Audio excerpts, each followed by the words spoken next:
आगे बढ़ते हैं और अगली बड़ी खबर आपको बता रहे हैं। योगी 2.0 मंत्रिमंडल विस्तार दिल्ली में फाइनल। औपचारिक घोषणा और शपथ ग्रहण की तिथि तय होना शेष है। योगी सरकार में बनाए जा सकते हैं 3 उप मुख्यमंत्री। नई सरकार में जातीय समीकरण साधने की कवायद। 2024 को लक्ष्य बनाकर होगा मंत्रिमंडल गठन। कुल 62 मंत्री लेंगे शपथ। तो ये बड़ी खबर आपको बता रहे हैं, जहां पर एक नई सरकार का गठन को लेकर अब यहां पर कवायद तेज हो गई है, क्योंकि पिछले बार 2 उप मुख्यमंत्री थे। इस बार ये ऐसी बात सामने आ रही है कि इस बार 3 उप मुख्यमंत्री बनाए जा सकते हैं। तो योगी 2.0 की जो अब सरकार बनने वाली है, योगी की जो दूसरी पारी शुरू होने वाली है, 5 साल वो मुख्यमंत्री रहे, अब फिर से एक सरकार का गठन किया जाएगा। और इसको लेकर अब कवायद तेज हो गई है कि कौन कौन उस मंत्रिमंडल गठन में शामिल होगा, किसको कौन कौन सी जिम्मेदारी उनको सौंपी जाएगी।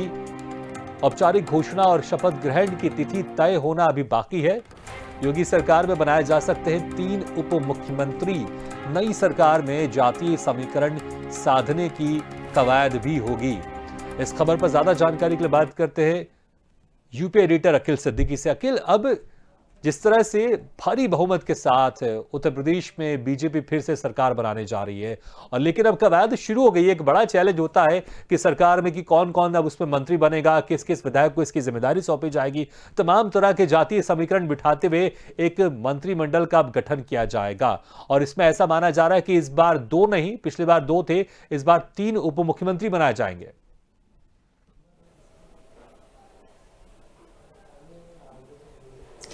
हाँ, निश्चित तौर पे देखिए, अब जो मंत्रिमंडल में जिन चेहरों को शामिल किया जाएगा उसके हिसाब से जातीय समीकरण बैठाने के लिए ये मंत्रिमंडल बनाया जा रहा है। इसकी तैयारी 2027 नहीं 2024 पहले होगी। निश्चित तौर पे लोकसभा का चुनाव है और दिल्ली की धड़कन उत्तर प्रदेश है और सबसे ज्यादा सीटें लोकसभा की उत्तर प्रदेश में है, 80 सीटें। तो उसे साधने की कोशिश भारतीय जनता पार्टी पूरी तरीके से पहले 2024 में करेगी। तो उसी जातीय समीकरण, उसी चेहरे समीकरण, वोट समीकरण को लेकर उन मंत्रिमंडल में जिनके चेहरे शामिल किए जाएंगे उनमें कहीं ना कहीं 2024 को साधने की कोशिश होगी। हालांकि देखिए, दोनों डिप्टी सीएम को इस बार संगठन में भेजने की तैयारी, चाहे वो केशव प्रसाद मौर्य हो, चाहे वो दिनेश शर्मा हो, तो इन दोनों को अब वापस संगठन में भेजने की तैयारी बताई जा रही है। हालांकि बेबी रानी मौर्य को डिप्टी सीएम बनाया जा सकता है और इसके साथ साथ AK शर्मा को, जो इससे पहले रिटायर होकर कहीं ना कहीं उन्हें संगठन में भेजा गया था, तो अब कहीं ना कहीं उनको भी देखा जाए तो डिप्टी सीएम के चेहरे पे कहीं कहीं लाया जा सकता है। हालांकि इसके अलावा अगर देखिए बात करें तो तमाम जो आज जो मुख्यमंत्री 2 दिवसीय दौरे पर जो दिल्ली में है, दिल्ली में तमाम लोगों से मुलाकात कर रहे हैं और धन्यवाद भी दे रहे हैं कि जो उत्तर प्रदेश के चुनाव में जिन लोगों ने, संगठन के लोगों ने और केंद्र में सरकार के लोगों ने जो मदद की, उसको लेकर मुलाकात करके धन्यवाद भी दे रहे हैं। और मंत्रिमंडल पर वहां पर विस्तार से बात भी हुई है, प्रधानमंत्री से भी, अमित शाह से भी, संगठन के लोगों से भी। तो तमाम जो नाम है उस पर कहीं ना कहीं संभावित मोहर लग गई है। उस पर अगर हम नाम बताएं, देखिए 62 नए मंत्री जो शपथ लेंगे, उसमें 28 कैबिनेट होंगे, 11 स्वतंत्र प्रभार भी होंगे राजमंत्री, 23 राजमंत्री होंगे जिसमें शपथ लेंगे। हालांकि देखिए, केशव प्रसाद मौर्य और दिनेश शर्मा का नाम पहले ही संगठन में भेजा जा चुका है। हालांकि इसके अलावा अगर तीसरे मुख्यमंत्री के रूप से बात करें तो आसिम अरुण जो है वो कहीं ना कहीं एडीजी थे, पुलिस विभाग में थे, जिन्होंने रिटायर होने के बाद, रिटायरी लेने के बाद वो कन्नौज से चुनाव लड़ा, चुनाव उन्होंने जीता है। तो ऐसे में यह भी माना जा रहा है कि एक डिप्टी सीएम उनको भी बनाया जा सकता है। हालांकि अभी कोई चीज फाइनल नहीं हुआ है, लेकिन कहीं ना कहीं संभावित इन नामों पर मोहर लग गई है। इसके अलावा देखिए, सुरेश खन्ना कई बार अब विधानसभा चुनाव जीत चुके हैं, जीतते आए हैं भारतीय जनता पार्टी से, और पहले भी उन्हें वित्तीय मंत्री बनाया गया था, नगर विकास मंत्री बनाया गया, तमाम उनके पास कई विभाग रहे हैं। हालांकि इस बार भी उन्हें मंत्री पद से संतोष करना पड़ेगा, यह भी माना जा रहा है, लेकिन कई ऐसी बड़ी जिम्मेदारी है उन्हें दी जा सकती है। इसके अलावा देखिए बात करें सुरेश खन्ना के अलावा सतीश महाना, इनके पास भी, सतीश महाना के पास भी मंत्रिमंडल था, उन्हें भी, दोनों नेताओं को मंत्री पद से कहीं ना कहीं संतोष करना पड़ेगा, क्योंकि बहुत बड़ी जिम्मेदारी इनको नहीं मिल रही है। ब्रजेश पाठक, दयाशंकर सिंह, देखिए दयाशंकर सिंह प्रदेश उपाध्यक्ष रहे हैं और स्वाति सिंह के पति रहे, स्वाति सिंह मंत्री रही हैं, उनका टिकट काट के इनको बलिया से टिकट दिया गया था। हालांकि बलिया से ऐतिहासिक उन्होंने जीत दर्ज कराई है, इन्हें भी माना जा रहा है कि मंत्रिमंडल में शामिल किया जाएगा। जितिन प्रसाद, ब्राह्मण वोट बैंक को साधने के लिए जितिन प्रसाद को कहीं ना कहीं जिम्मेदारी बड़ी दी जा सकती है। स्वतंत्र देव सिंह, सिद्धार्थनाथ सिंह, नंद गोपाल नंदी जो तो पहले ही मंत्री रहे, स्वतंत्र देव सिंह प्रदेश अध्यक्ष रहे बीजेपी के, उन्हें भी अब मंत्रिमंडल में शामिल किया जाएगा। सूर्य प्रताप शाही बने रहेंगे। पंकज सिंह, ये बड़ा नाम है और 1 लाख से ज्यादा ऐतिहासिक जीत जीत इनकी रही है, जो कि देश के रक्षा मंत्री राजनाथ सिंह के बेटे हैं। इन्हीं ये भी मंत्रिमंडल के रेस में सबसे आगे नजर आ रहा है। राजेश्वर सिंह लक्ष्मी सिंह आईपीएस के पति हैं और यहां पर सरोजनी नगर से सीट से चुनाव लड़ा, उनको भी मंत्रिमंडल में शामिल किया जाएगा। इनकम टैक्स रिटायर कर्मचारी हैं ये। राजपाल वर्मा, आदित्य सिंह देखिए कांग्रेस से छोड़कर भारतीय जनता पार्टी में आई और सोनिया गांधी के गढ़ रहा है, वहां से भी भारतीय जनता पार्टी का कमल आदित्य सिंह ने खिलाया है, इसलिए उन्हें भी मंत्रिमंडल में शामिल किया जाएगा। समाजवादी पार्टी के घराने से अपर्णा यादव विष्ट को भी मंत्रिमंडल में, योगी मंत्रिमंडल में शामिल किया जा सकता है। इस पर भी सहमति केंद्र की और संगठन की लग गई है।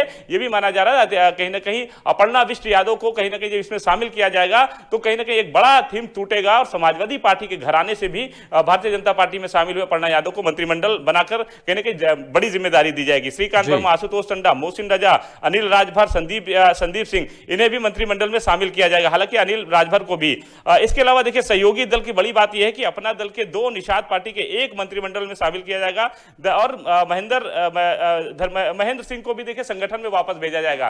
चुनाव हारने के बाद कहीं ना कहीं कई लोगों पे जो जिम्मेदारी थी वो नहीं निभा पाए तो उन्हें अब संगठन में भेजा जाएगा। तो 2024 की पूरी तरीके से इस रणनीति बनाई जाएगी इस मंत्रिमंडल में, कहीं ना कहीं 2024 को साधने की कोशिश की जाएगी, क्योंकि बीजेपी एक चुनाव जीतने के बाद अब दूसरे चुनाव में लगे, चाहे वो गुजरात हो, और गुजरात के बाद कहीं ना कहीं उत्तर प्रदेश में लोकसभा की तैयारी करेगी। सबसे बड़ी देखा जाए तो सीटें लोकसभा की उत्तर प्रदेश में है। तो ऐसे में देखिए अखिलेश यादव, आजम खां अपने संसदीय पद से वो इस्तीफा नहीं देंगे, विधायक पद से इस्तीफा देंगे, कहने की उनकी संख्या कम हो जाएगी। तो ऐसे में सभी लोग जो है, सभी दल जो है वो 2024 को साधने की कोशिश कर रही है। हालांकि देखना होगा इन नामों पे कितनी मोहर भारतीय जनता पार्टी संगठन लगाएगी, लेकिन अभी तक जो संभावना है वो इन सभी नामों पर है। हालांकि अब इस बार कहीं ना कहीं पंकज सिंह को भी जो मंत्रिमंडल में शामिल किया जा रहा है, दिनेश शर्मा को संगठन में भेजा जा रहा है, स्वामी प्रसाद मौर्य को करहल से चुनाव अखिलेश यादव लड़ाएंगे, वहां पर क्या रणनीति होगी, वहां पर भारतीय जनता पार्टी किसको उतारेगी, उसके बाद क्या होगा, अगर वो भारतीय जनता पार्टी के खामे में अगर सीट आती है तो क्या उसे मंत्रिमंडल में शामिल किया जाएगा। तो तमाम जातिगत समीकरण बैठाकर ही भारतीय जनता पार्टी इस मंत्रिमंडल में उन चेहरों को शामिल करने जा रही है। जी अखिल, जैसा कि आपने जिक्र किया कि अपर्णा विष्ट यादव को भी मंत्रिमंडल में जगह मिलेगी, तो क्या जिस तरह से माना जाए कि सपा की जो ताकत है वो यादव वोट बैंक है और कहीं ना कहीं मुस्लिम वोट बैंक है, तो क्या अपर्णा विष्ट यादव को जिस तरह से अगर जिम्मेदारी यहां दी जाती है, मंत्रिमंडल में उनकी जगह दी जाती है, तो क्या बीजेपी अब यादव जो एक कोर वोट बैंक है सपा का, उसमें भी सेंध लगाने की कोशिश कर रहा है?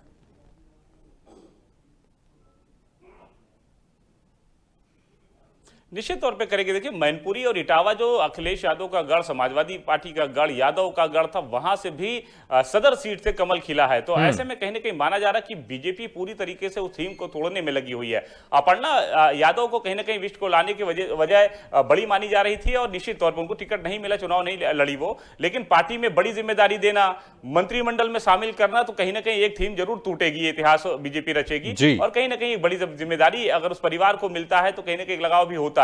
तो ऐसे में अब वो मैनपुरी इटावा की जो यहाँ पे कमल खिली, वहां पर उनकी जिम्मेदारी अपर्णा यादव को दी जाएगी, यादव क्षेत्रों में दी जाएगी कहीं ना कहीं 2024 की सीटें निकालने के लिए। तो ये भी माना जा रहा है कि अहम पहलू इसे भी अपर्णा विष्ट यादव को अगर मंत्री बनाया जा रहा है तो ये भी पहलू उसको देखा जा रहा है कि जहां पर यादव वोट बैंक है, मुस्लिम वोट बैंक है, जो समाजवादी पार्टी का गढ़ रहा है, जिसपे कमल खिला है 2 सीटों पर, उसके अलावा जो लोकसभा सीटें हैं उन पर कैसे अपर्णा यादव की जिम्मेदारी दी जाएगी, इस पर भी मंथन और चिंतन चल रही है।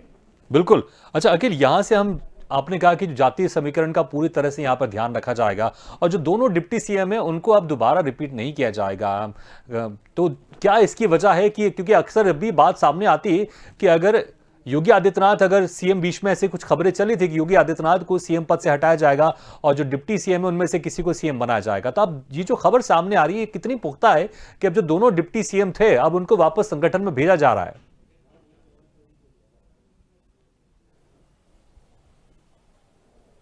देखिए इसकी वजह ये भी मानी जा रही है। देखिए एक तो योगी आदित्यनाथ ने कई इतिहास रचे हैं और कई मैथिक को तोड़ा उन्होंने, चाहे नोएडा में जाना, मुख्यमंत्री गिर जाना, सरकार गिर जाना, उसे भी उन्होंने विश्वास को तोड़ा। दोबारा वो 2.5 साल के मुख्यमंत्री होते थे भारतीय जनता पार्टी की सरकार में, पूरा कार्यकाल उन्होंने 5 साल का पूरा किया, अपने चेहरे पे चुनाव लड़ा और भारतीय जनता पार्टी को प्रचंड बहुमत से विजय बनाया। तो कहीं ना कहीं निश्चित तौर पर मुख्यमंत्री के दौड़ में पहले यह था कि अगर सरकार भी बनती है तो मुख्यमंत्री योगी आदित्यनाथ सरकार में मंत्री मुख्यमंत्री नहीं होंगे, ये भी एक चर्चा का विषय रहा है। लेकिन इस बार देखने को मिल रहा है कि मुख्यमंत्री योगी आदित्यनाथ ही उत्तर प्रदेश के नए मुख्यमंत्री होंगे और निश्चित तौर पे ये इतिहास भी वो फिर से रचेंगे। हालांकि देखिए डिप्टी सीएम की बात अगर की जाए, केशव प्रसाद मौर्य जिस तरह चुनाव हारे रहे हैं, तो माना जा रहा है कि पहले से नाराजगी उनके साथ रही है। उसके बाद 4 साल बाद मुख्यमंत्री खुद उनसे मिलने गए, फिर उस माहौल को बनाया। तो ऐसे में माना जा रहा है कि दूसरे चेहरे यानी AK शर्मा, जिनको संगठन में लाया गया था लेकिन मंत्रिमंडल में नहीं दिया गया था, तो इस बार इस सरकार में उन्हें अहम जिम्मेदारी मिल सकती है और डिप्टी सीएम बनाए जा सकते हैं। बेबी रानी मौर्य, यानी वोट का देखिए केशव प्रसाद मौर्य और बेबी रानी मौर्य, तो मौर्य वोट को लेने के लिए दूसरे चेहरों को कहीं ना कहीं डिप्टी सीएम बनाया जा सकता है। दिनेश शर्मा पे इतना फर्क ना पड़ा है, इसलिए दिनेश शर्मा को हटा के AK शर्मा को बनाया जाएगा। है चेहरा भले ही बदल रहा है, लेकिन जातीय समीकरण उसी नाम पर साधने की कोशिश भारतीय जनता पार्टी उस मंत्रिमंडल में करती नजर आ रही है। हालांकि एक डिप्टी सीएम बढ़ाने की बात भी चर्चा चल रही है, जो असीम अरुण की बात की, तो वो IPS रह चुके हैं, उन्होंने कई बड़े कार्य किए पुलिस विभाग में, कई बड़ी उपलब्धियां उनके नाम दर्ज हैं। तो ऐसे में माना जा रहा है कि पुलिस विभाग को दुरुस्त करने के लिए गृह विभाग भी उनको दिया जा सकता है, डिप्टी सीएम वो रहेंगे, चेहरा उनको बनाया जा सकता है असीम अरुण को। तो कहीं ना कहीं माना जाता है कि लॉ एंड ऑर्डर को मेंटेन करने के लिए असीम अरुण को बड़ी जिम्मेदारी योगी सरकार मंत्रिमंडल में दी जा सकती है। तो दोनों डिप्टी सीएम को अगर संगठन में भेजते हैं तो उस चेहरे को भले बदला जा रहा है, लेकिन नाम और जातीय समीकरण उसी नाम पर कहीं ना कहीं बनाए रखने की बात ये इस नाम पर चर्चा का विषय बना हुआ है। जी, अच्छा, ये भी मैं आपसे जानना चाहूंगा, ये जो मंत्रिमंडल का गठन होगा, इसमें क्योंकि योगी आदित्यनाथ अब दोबारा पूर्ण बहुमत के साथ सरकार बनाने जा रहे हैं और कहीं ना कहीं उससे उनका कद और ताकत उनकी जो है वो बड़ी है, उसमें कोई शक नहीं है। तो अभी जो मंत्रिमंडल गठन होगा, इसमें कितना इनका फ्री एंड होगा, कितने इनकी इच्छा के हिसाब से जो मंत्री हैं वो इनके पसंद के आएंगे, या फिर जो केंद्रीय नेतृत्व है, जो दिल्ली का जो संगठन है BJP का, वही सब कुछ डिसाइड करेगा, या फिर इसमें योगी आदित्यनाथ की इच्छा ज्यादा होगी या फिर केंद्रीय नेतृत्व की इच्छा ज्यादा होगी इस मंत्रिमंडल गठन में?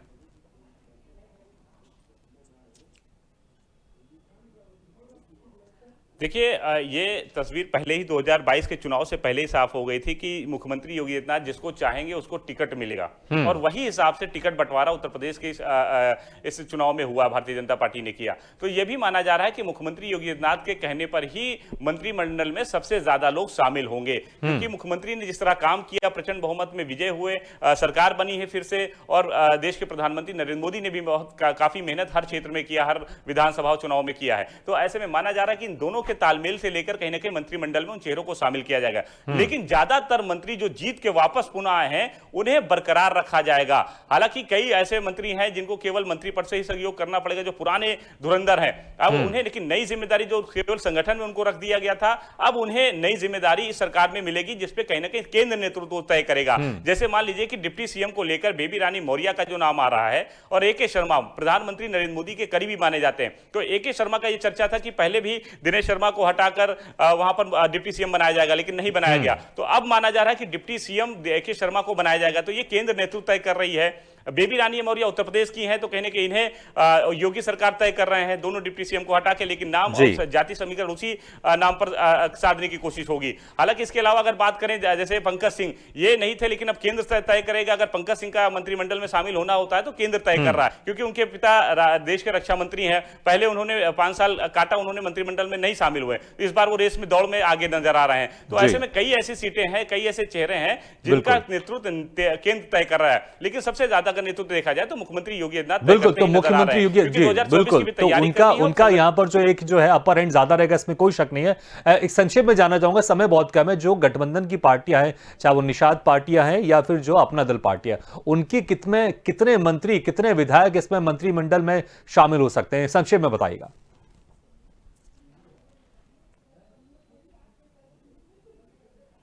देखिए, दोनों सहयोगी दल के अगर देखा जाए, अपना दल के 2 मंत्री और निषाद के 1 मंत्री, यानी कुल मिला के 3 मंत्रियों के नाम पर मोहर लगी है, जिनको लेकर कहीं ना कहीं जो सहयोगी दल हैं उनको भी खुश करने के लिए 2 मंत्री उनको अपना दल से दिया जा रहा है, निषाद पार्टी से 1 दिया जा रहा है। क्योंकि केंद्र में अगर देखा जाए तो पहले भी उन्होंने केंद्र सरकार में 2 मंत्री पद का चेहरा उन्होंने अपना दल को दे चुकी है। तो ऐसे में माना जा रहा है कि 2024 की तैयारी के लिए सहयोगी दल को भी साथ लेकर भारतीय जनता पार्टी की सरकार चलेगी। बिल्कुल अखिल, बहुत बहुत शुक्रिया इस तमाम जानकारी के लिए। तो मंत्रिमंडल का अब जो गठन है, इसको लेकर कवायद शुरू हो गई। 2024 को लक्ष्य बनाकर मंत्रिमंडल का गठन होगा, ऐसा माना जा रहा है कि कुल 62 मंत्री शपथ लेंगे।